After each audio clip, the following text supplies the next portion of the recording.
Ngithi inyanga hayi isilwane sakho lesingakunika sona hayi sesikhulile manje asalifuni igazi lenkukhu sekudingeka ngathi manje ke ngakhona igazi lomuntu egcekeni yabona ukuthi sekwenkinga Nginibingelele nginamukele ku-Reactive One Stories igama lami uNelo namhlanje ngiphethe ubhuti la ongekazazi zisho igama lakhe ngoba u-anonymous une-story asibhalile ngaso esicela nawe uma ukhona i-story ufuna usibhalela ngaso ufuna usi-invite noma ucela usizo ngendlela okuyibona into zethu sibasiza ngayo abantu i-email ikhona la ubhale ku-email yethu uprovide nale number yakho ukuze ukwazi ukufonela ngamanye uma uyafaka inamba yakho kuzoba nzima ukuthi sikwazi ukufonela sikwazi ukuthi udaba sithathe soluse kwenye level. Bhuti wami angikubingelele bese ngikwamukele ku-Reactive One Stories. Yebo sabona bhuti njani?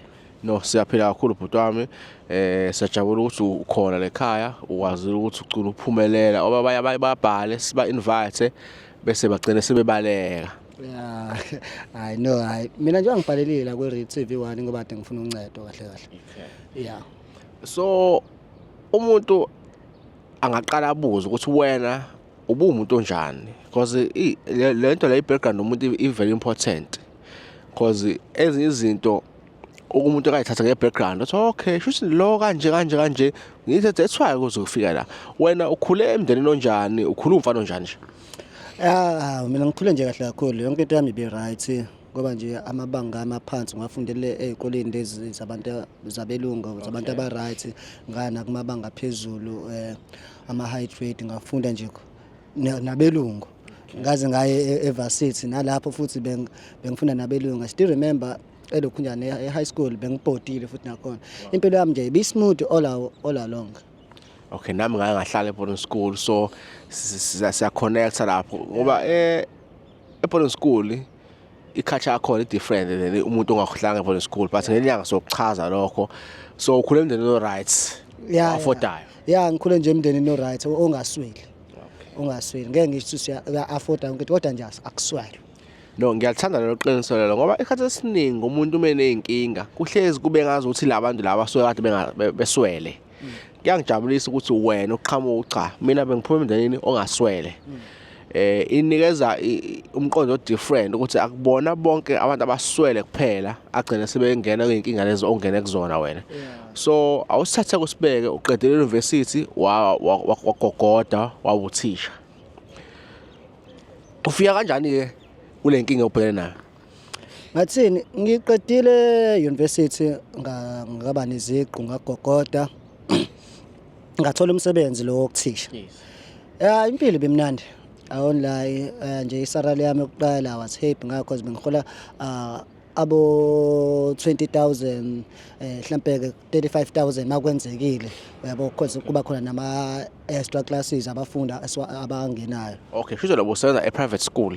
Yeah bengumuntu osebenza e-private school. Okay ngoba phela e-public school hola salary order so whether uthisha ufike nge-weekend akubalekile lokho.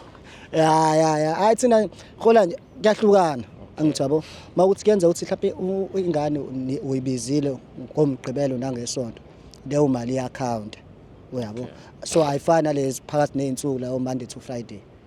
So nami bengisebenza nje umsebenzi okanjalo and I was happy ngoholo lami awona bengi happy ngijabule ukuthi nje ngaze ngathenga nemoto ngaba nomuzi ngashada ngoba khona inkinga end up divorce. Okay story sangelinye ilanga lelo kodwa ke nje be right yonke into ukuthi kuhambe kwesikhathi kwaba khona inkinga ke lezi ezingenze ngeza lana because beziningi kakhulu inkinga esengibhekene nazo benguthisha nje all right ukuthi nje ngibe nenkinga ukuthi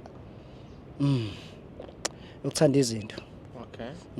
Yabo social media owodwa uyaluthana yabo ngoba manje uthanda izinto uhala ngibona abafowethu sasifunda nabo yabona bangcono ukudlula mina kodwa sifunde sonke kanye siyathola iziqo kanye ngoba kuhlukana ukuthi phela iziqo ezani yabo. So manje mina le yami njengothisha nje imali bihlezi nje imile ngiyawuthola lo 20,000 noma 30,000 yabo u-30,000 nawo futhi awufiki njalo ufika nje imali yami engijwayele nje u-20,000 so ngo-20,000 azikho izinto ezi-10 ungazenza yabo ngoba manje le mali ihlezi iqhamuka awukho la ukhula khona ngeke ukhona ukuthi ungathenga enye imoto enginayo nje imoto encane nje ngihambela ngo-BM u-BM lo mncane yabo futhi installment semoto phinde futhi kube ibond uthi yabo sale lo madlala just uthenga igrosa no petrol kahlahle ukhokhela nama insurance yonke le nto so ngumuntu nje omndawonye impilo yami ayikwazi ukuqhubeka uyabo ngoba manje yonke into yami lokhu ibanjwe so manje nomngani wami naye la hayi ngeke ngiyambona ukuthi hayi zimhambela kahle hawo umfethu ngonyaka ophelile nje ubekade ethenge imoto le uthenge iFortune uthenge iFortune ngamjabulela kakhulu wathenga nomuzi yonke into ihamba kahle vele yena ke nodokotela ke mina nguthisha so imholo wethu vele ayifani yabona hayi ngeke yabo manje sekubona ngathi usayibona ngathi ungcono naye unami ke yabo so nami ngiyafuna ukuthi phela ngiyakuthanda ukuchoma njengendoda nami yabo njengendoda ngiyakuthanda nami ukuchoma yabona hayi zini bene ngitholisa man ake ngitholisa man ukuthi nami ngibe right yabo hayi ngangena ke einkundleni lezi zokuxhumana ngaqala ngabheka khona labo baba bafakayo mhlawumbe makukhona kwama-post umuntu bayipostile into afaka ukuthi hayi ikhona siyakusiza ukuthi uthole imali kanje iy'mali ezokuthwala so bengayikholwa-ke before ngibona as scam yabo hayi ngithi ngelinye usuku ngithi ake ngitry nami ngitry ngimthole ubaba uhlala le koLimpopo athi angifike khona ngqo qathatha hayi nami ngifike-ke khona qathatha kuyena hayi imjethe hayi baba nginenkinga la uholo lami lokhulumile kule mali le mina-ke hayi ngeke sengifuna ngathi ngaba khona u-extra cash yabo kwangizokwazi nami ukuthi nami ngibe umuntu yabo ngibe umuntu nonkosikazi naye akwazi ukungibona yabo ukuthi cha hayi nje bayangidivorce nje hayi ukuthi sengiphashile akangibone ngikhuphuka uyayibona le ndaba hayi ubaba lo hayi ngabi nankinga ngathi hayi thina la ekhaya sizokunika isithwalo ngathi uzonginika isithwalo athi futhi asihluphike lesithwalo sala ekhaya mina ahluphi kanjani ngoba ngihlezi ngizwa abantu bekhala ngokuhlukana kwezinto ukuthi kwenzeka this and that athi hayi sala ekhaya nje silula uzothola nje abafana abancane nithi mina abafana abancane abazokungihlupha na hayi athi abahluphi labafana abancane bazokusiza nje ukuthi uqale ibhizinisi lakho ilona ezokwenza uthole imali ngoba abafana abancane bahambiselana nezigubhu ngathi mina hayi ke ubala ke lo uma ukuthi nje mangeka bangihluphe hayi ngasebenza nabo ngibuza ama details khamba kanjani ke labafana abancane athi hayi uzothola nje igenge nje ezokudayisela lokho kulula nje intsango okay elokushini vele nasemakhaya intsango iyahamba uzothola lokho kulula nje abazokudayisela intsango simina okay hayi bathi bazongidayisela intsango manje intsango izongiqhatha plan namaphoyisa abantu bomthetho ngoba manje ngizolinyalelwa yilokho enginakho vele okuncane nginakho athi hayi khuleka amaphoyisa ngeke akwenze lutho athi mina ngizobe ngikuvikela ngalesi sithwalo so amaphoyisa angeke akwenze lutho ngeke ube nankinga mina hayi kulungile hayi ngithathe nami hayi ngempela hayi unyaka wokuqala ngiyabona kuhamba kahle hawo ibhizinisi lami leli intsango liyakhula abafana nje bami mangibathumela uthi abadayisi hayi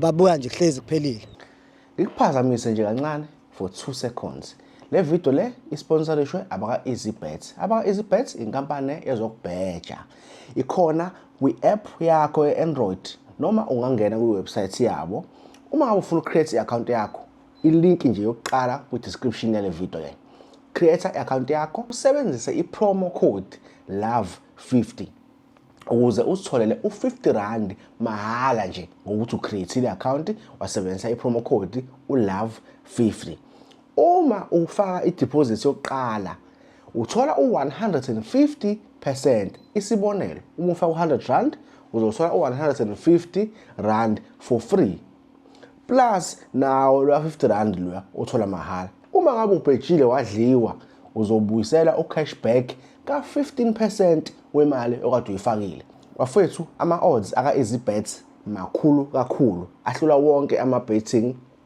companies akhona eSouth Africa EasyBet available eSouth Africa kuphela for now.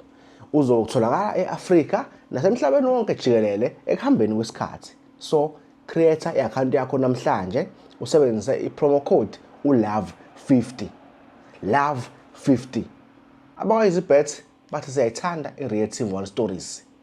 Qhubeka unikeza abantu izitori, usilekelela abantu ngakho nasikuxhasa ukuthi ukwazi ukwenza lokho. Siyabonga kakhulu aba-EasyBet ngokuxhasa le video le. Asiqhubeke sibuke ivideo. Yabo angisa-odi ngama-litre manje sengi-oda ngama-gram. Sengi-oda ngama-gram insango nje sihlezi khona nebhizinisi lami sengiyalibona liyathuthuka lensango ngoba ngaze ngavula nelinye nje ibhizinisi angigcinanga ukudayisa ngagcina sengenza kube khona nokuyimithi imithi yale nsango yabo leyophuza. Hayi ibhizinisi lami lakhula akuhluphe nje mina njalo ngosuku bengiyalapha endlini yami le engavumelekile usingene bani kuyona. Ngene kuyona imfihlo yami angifuni umuntu futhi usangene lapha. Angifika nje kahle kunesigubhu lesingasinikwa yona le nyanga yami. Ngifike ngivule lapha ngithela ugologo ngibambe inkukhu ngifaka igazi lenkukhu lapha ngivala. Iyayiphuzela ke lento yami labafana bami abahluphi bayiphuzela nangakusasa ngifike ngithela ugologo abafuni komunye ugologo bafuna ngathi ngayilo umhloshana. Ube mhlophe yabo bakuthanda ukudawa. Ngifaka uSminoff sometimes ngifaka uAbsolute ngishintsha ngifaka kanjalo okumhlophe ngibafakele ngifake ilokhunjana isilwane ngisifaka njalo lesihlanu. Njalo ilokhunjana igazi lesilwane yes ngifaka njalo ngolesihlanu inkukhu le njalo lesihlanu mazithi nje 9 ebusuku ngiyase kuleso sikhathi othi ngifake igazi base sengi-eda nalogoloko ugoloko wanjalo hayi ngibona into zami hayi hamba kahle impela yaqhubha nje yaqhubha ey inkinga siyaqala ke manje ngithi ngiyathela chitheke yabo mangifaka ugoloko chitheke ngiyijotha mhlawumbe ngijazi nzakalela ngivuse ngiphinde ngithele kusona lesi sigubhu sami phinde kuchitheke. Yabona Yathuka phela nawo manje kwenzakalani? Yabona athi konakeleke manje yabo. Hayi ngeke kanjalo. Ngithi angiseze ukuthela ngoba manje bayachitha shutha abasafuni ukuphuza manje. Yabo. Hayi mase sengiyekile ngisabatheleli ke phela manje. Kwama ke manje izinto ke manje ke. Hawu. Ngiyama ke manje izinto ngiyabona ke manje umfana lo kuqala wengidayisela insango waboshwa. Hayi. Ngihamba ngifike ngimbhayilele aphume. Ngithi ake ngiye kuyona inyanga yami ngibuze kwenzakalani manje nakho izinto zami seziyama ke manje ke. Seziyama seziyangibhedela seziyangishubela. Ngithi inyanga hayi isilwane sakho lesingakunika sona hayi. Sesikhulile manje. Asalifuni igazi lenkukhu. Sekudingeka ngathi manje ke ngakhona igazi lomuntu egcekeni. Yabona ukuthi sekwenkinga. So too much. Hayi. Yona inkinga engenze ngafuna ukuthi ngibhalele la ekhaya ke. Ngifuna ukuthi ngisizakale ngalelo hlobo ngoba manje ngeke phela mina ngiyena umbulali. Ngeke ngikwazi ukuthi ngingabulala umuntu. Ilunga lomndeni wakho futhi. Hayi ngeke. Ngeke ngikwazi ukuthi kwenzeke into kanjalo. And emsebenzini futhi emsebenzini kusangihambela kahle. Alukho olubi. Alukho olubi kusangihambela kahle. Sengifuna nje ukuthi mina ngathi ngashiya yonke lento. Yabo.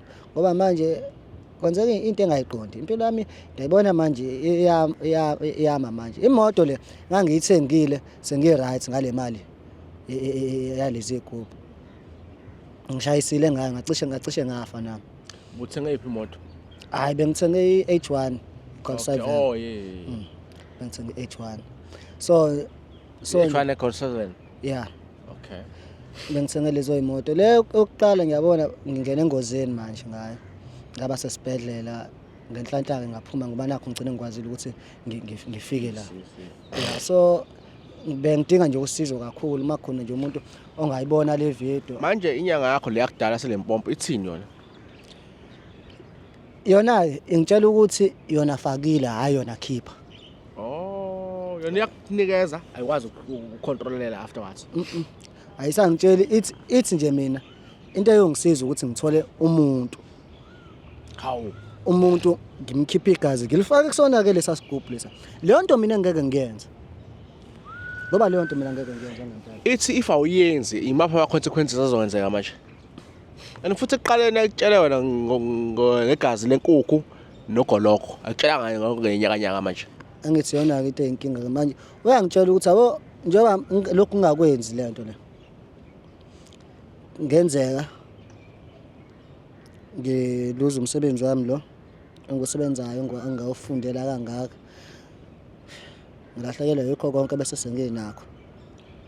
Ukuthi mina ngilikhiphe leli gazi bazoyikhiphela bona. So ingakho wena uthi before kwenzeke ukuphuthuma ukuthi uthole usizo. Kumele ngiphuthume ngize la. Ngakho nje into engenza ukuthi ngibhalele ekhaya ukuthi bengifuna ukuphuthuma ngifike la ekhaya ngifike ngixoxe lento izwe liyibone liyizwe. Ngoba manje angazi mayithi lenyanga ithi bazoyikhiphela bona baqonda ukuthini ngempela mina ngazi. Bazoyikhiphela bona kanjani? Bazobulala egcekeni umuntu abamthandayo bona.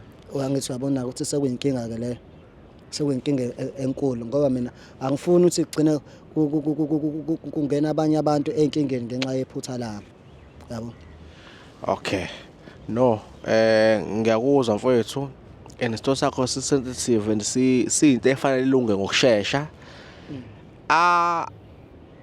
Angeke ngiqambe lamanga ngithi ukhona umuntu osewalungisa into efana naleyo, but ukhona engimaziyo osewakulungisa izilwane ezazikhona ekhaya. Yes, so ngizokhuluma nabo engibaziyo ngibachazele ngiyathemba isolution sithola nje maduze vele fanele kumuntu eseduzane le singathi sale wesilindile sekwenza umonakalo and nala kwe-channel imeli mazi umuntu owazi ukulungisa into efana nale asibhalele email address ethi khona asibhalele ngokuphuthuma ukuze sikwazi ukuthi le ndaba leyilunge and nabantu ke bazofunda ukuthi lento yokuthwala bese ungabuzi yonke into ungathathi into otshele ngalokho bese ngelilanga sikwenzela inkinga ezikhona eziningi. Ngempela lento yokuthwala iyinkinga ngempela abantu nje ngiyabacela and futhi ngiyabanxenga ukuthi bangayenzi into ezobaxaka egcineni. Yabo mina lento ngayithatha ngayibona ilight ilula ngenxa ukuthi ngithanda ukubukwa nokuchoma. Yabo manje sengisenkingeni.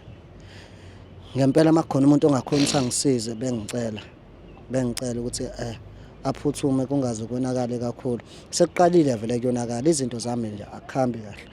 Ngoba kuba bekhamba kahle impela bengeke ngihluphe ukuthi ngize ngizobhalela abaka Real TV. Okay. No, butwami siyabonga ngesikhathi sakho. Sizobuya nje very soon. Updates sobantu soba-update nawe ngiyacela basilekelele inkinga obhekane nayo. Ngicela abantu angakujaji ukuthi wawenzani. Wakwenza sidinga sidinga solution. Sidinga ukuya phambili nje manje. Bafethu ngiyabonga kakhulu ukubuka le video lena, siyayivala le video lena, sizobuya very soon ngo-part 2. Hopefully sobuya nento positive ukuthi kulungile singabuyi sekukhalwa. Akusibonga sithi next time. Stay blessed.